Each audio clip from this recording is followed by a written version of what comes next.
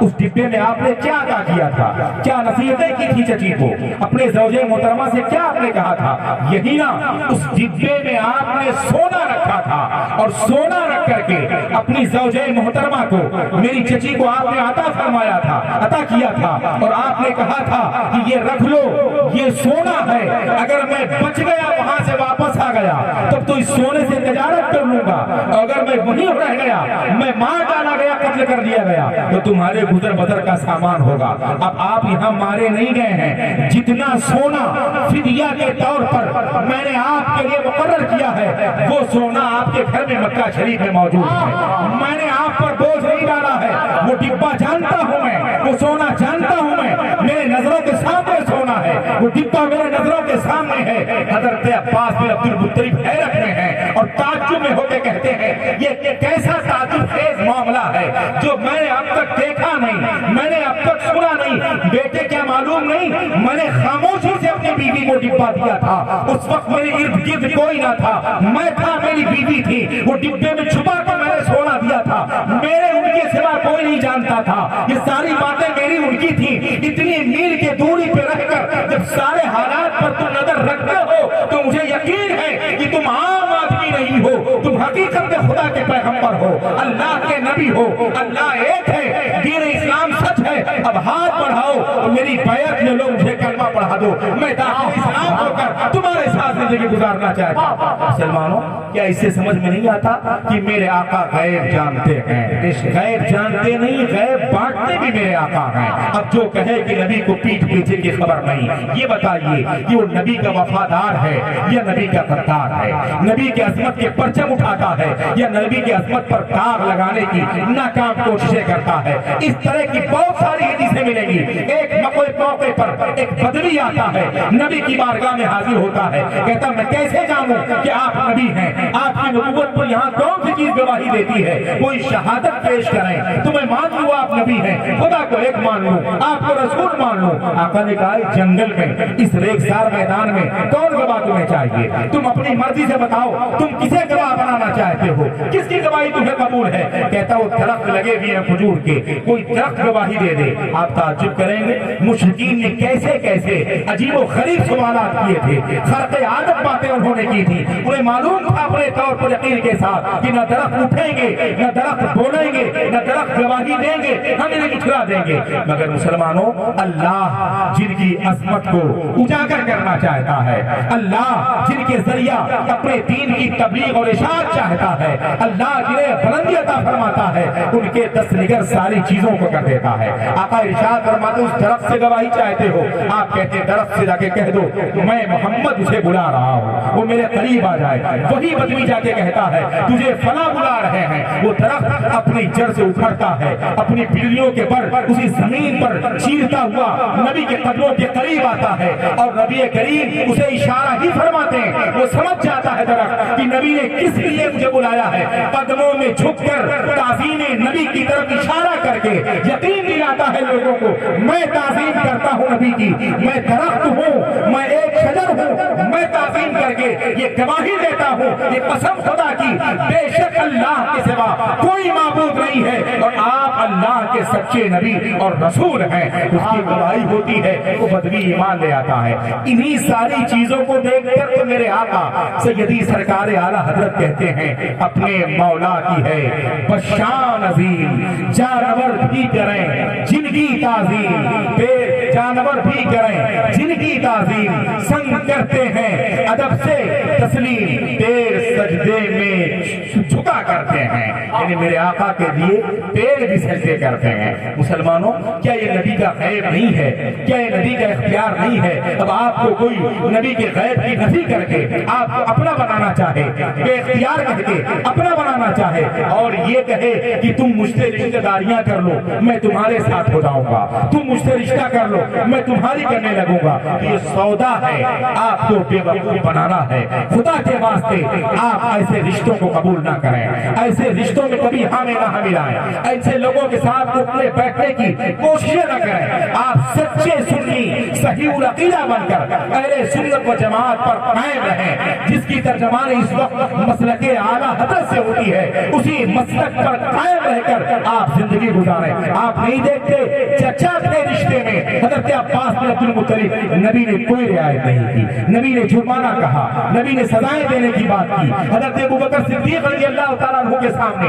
بیٹے ہیں جنگ میں مگر بیٹے کی کوئی رعایت نہیں کرتے ہیں۔ سینکڑوں مثالیں ایسی ہیں کہ پہلے کے بزرگوں نے، صحابہ نے، نبی نے رشتے داروں کی رشتے داری کی رعایت نہیں کی ہے، انہیں نہیں سمجھا نانا ہے میرا، ماما ہے میرا، خالو ہے میرا، چچا ہے میرا، اس لیے کہ رشتہ چچا خالو نانو ماما کا نہیں ہوتا، اصل رشتہ ایمان کا رشتہ ہے۔ جو ایمان کے رشتے میں آپ کے ساتھ ہے وہ رشتہ آپ کا صحیح رشتہ ہے، جس کے ساتھ رشتہ ایمانی نہیں، آپ کے ایمان کے ساتھ میل نہیں کھاتا، آپ کے ساتھ وہ صحیح معنوں میں مومن نہیں، وہ مامو مامو نہیں، وہ چچا چچا نہیں، وہ بھائی بھائی نہیں، وہ باپ باپ نہیں، وہ رشتہ دار نہیں۔ اگر ان کی رشتہ داری نبھاؤ گے اور اللہ و رسول کے غضب کے شکار بنو گے تو دنیا بھی خراب ہو جائے گی اور آخرت بھی برباد ہو جائے گی۔ اس لیے صحیح معنوں میں عمدہ سنی بن کر زندگی گزارو، اس پھیرے مت آؤ کہ جو فرقہ جدھر چاہے آپ کو گھما لے جائے، جو فرقہ جدھر چاہے آپ کو پھیر دے، کبھی رشتے کے نام پر، کبھی دولت کے نام پر، کبھی پیسے کے نام پر، کبھی بیٹا کسی کی محبت کے نام پر اور کبھی آپ کو دھوکے کے نام پر۔ آپ سچے معنوں میں صاحب ایمان بنیں، ایمان کے تقاضے کے مطابق عمل کریں، اہل سنت کے علماء حق سے صحیح باتیں کریں اور ان باتوں پر خود بھی عمل کریں اور اپنے لوگوں پر بھی عمل کرانے کی کوشش کریں۔ اس لیے کہ رسول پاک کی حدیث ہے کلکم راعٍ وکلکم مسئول عن رعیتہ، تم میں سے ہر ایک ذمہ دار ہے اور ہر کسی سے اس کے ذمہ داری کے بارے میں پوچھا جائے گا۔ اس لیے آپ اپنی ذمہ داری جیسے دنیاوی طور پر نبھاتے ہیں، یہ میرا بیٹا ہے، یہ میرا بھائی ہے، یہ میری بیوی ہے، یہ میرا فلاں ہے، اس کے ساتھ کیا برتاؤ کرنا ہے، وہ ذمہ داریاں سب سے پہلے دین کے تعلق سے آپ کو نبھانا پڑے گا۔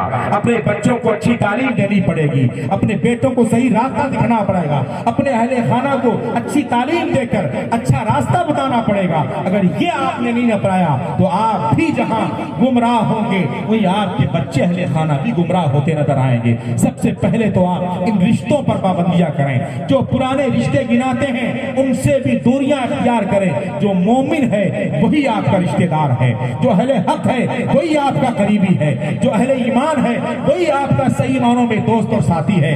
جو اللہ و رسول کا نہ ہو وہ آپ کا کیسے ہو سکتا ہے؟ جو نبی کی توہین کر سکتا ہو، جو خدا کی ذات پر انگلیاں اٹھا سکتا ہو، جو اکابر اور صحابہ کی ذات پر انگلیاں اٹھا سکتا ہو، جو ان کے ساتھ دھوکے کر سکتا ہو، آپ کے ساتھ دھوکہ دینے میں کیا اس کو ضرر ہے، کیا اس کو پریشانی ہے؟ اس لیے اگر فلاح چاہتے ہو، اگر بہبودی چاہتے ہو، اگر دنیا میں عزت چاہتے ہو، آخرت میں بھی کامیابی چاہتے ہو تو صحیح معنوں میں صاحب ایمان بنو، پختہ سنی بنو، اہل سنت و جماعت پر صحیح معنوں پر قائم رہو، مسلک اعلیٰ حضرت کی پابندی کرو۔